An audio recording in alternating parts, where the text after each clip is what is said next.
Hey legends, welcome along to Hellmouth Hotline. I'm your host, Rodney Stewart.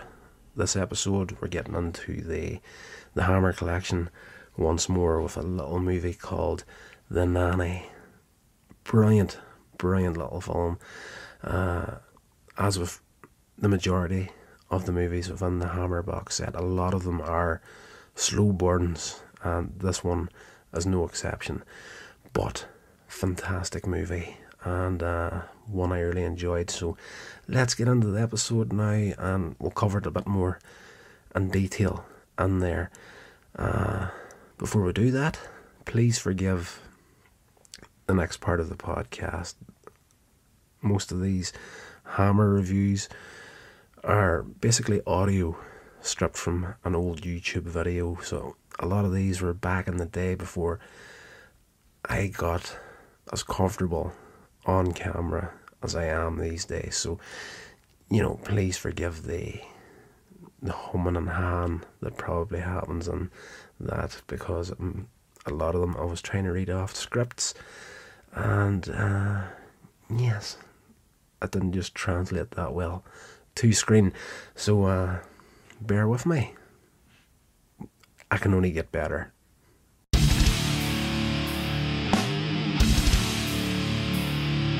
Now we're going to get back into the Hammer collection with this gem from 1965, The Nanny. Now this is a slow burn and very, very good at misdirecting you to keep you guessing right up to almost the end of the film. It stars Bette Davis along with Wendy Craig, Jill Bennett, James Villiers, William Dix as Joey Fane, the small child in the film that's spent 2 years in a correctional institute, having been blamed for the death of his younger sister in a drowning accident in the bathtub in their home.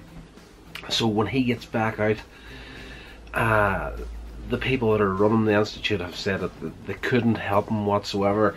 He went on not sleeping, not wanting to eat, and he had a real dislike towards older women.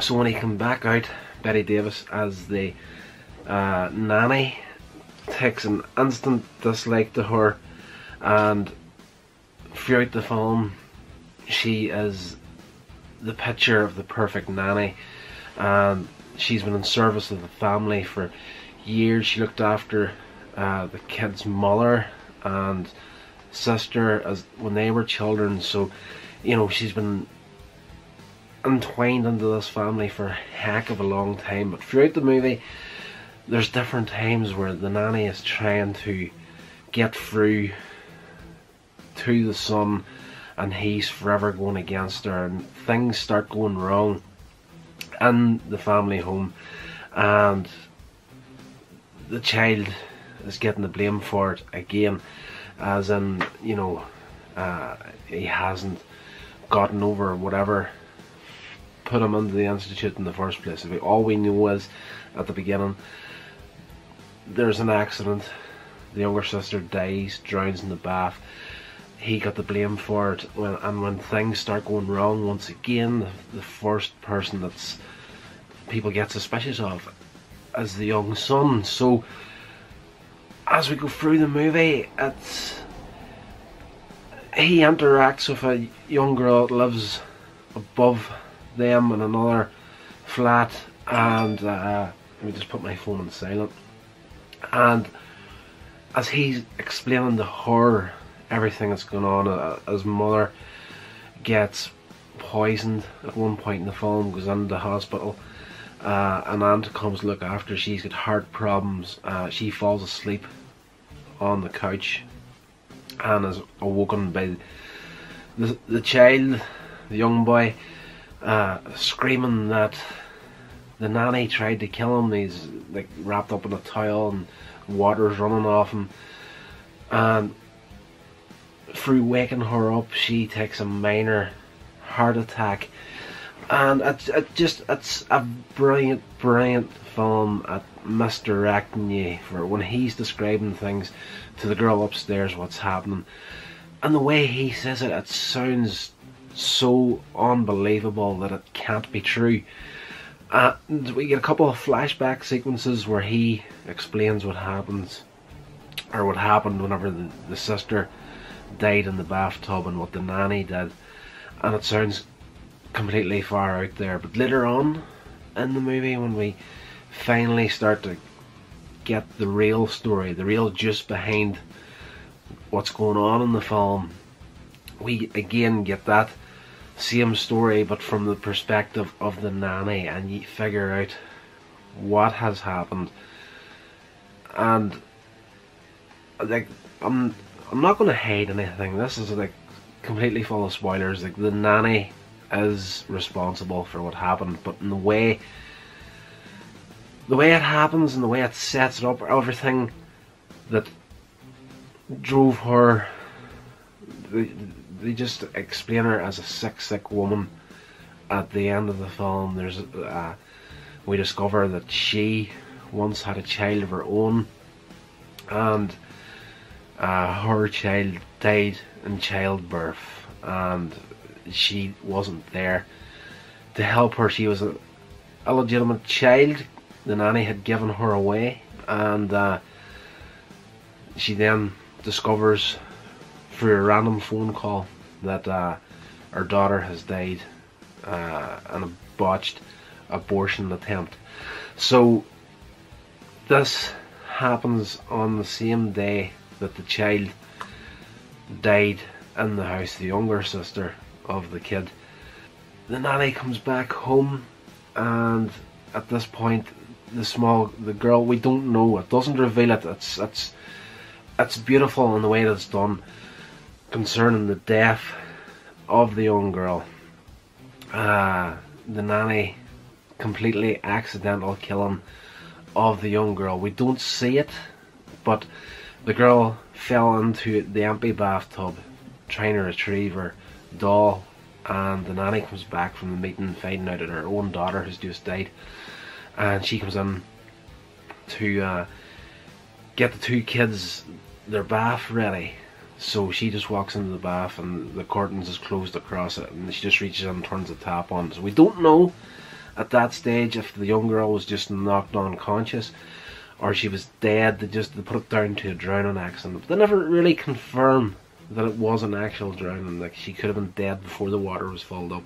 Either way, it is a perfectly accidental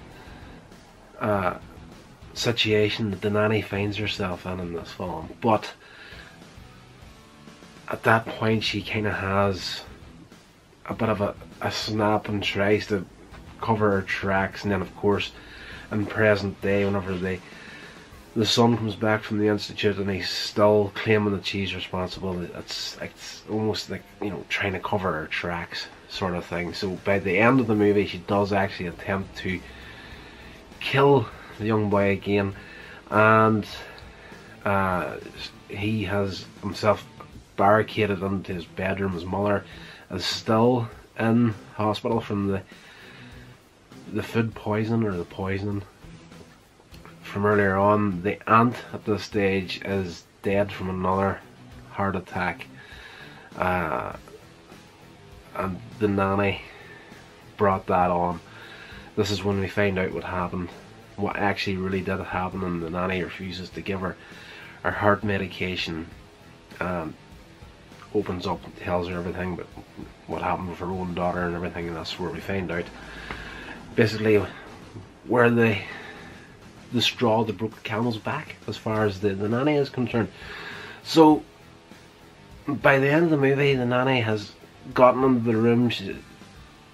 Original idea is she's going to get in with a pillow and suffocate the child during the night, but he attempts to escape through the window and trips, falls, hits his head and knocks himself out. The nanny lifts him, carries him to the bathroom, throws him into the bathtub, and then she goes to hold his head underneath the water to finish him off. But then she has a flashback of the young girl who originally died floating in the water, and she freaks out, tries to get the child out and try to save him, and he wakes up, runs out of the bathroom, and the emotional snap happens where she starts bawling her eyes out, crying hard. Wonderful performance with Bette Davis in this film, absolutely fantastic. And she goes from crying sore to almost laughing maniacally. It's a chilling performance by the end of the film. It really is.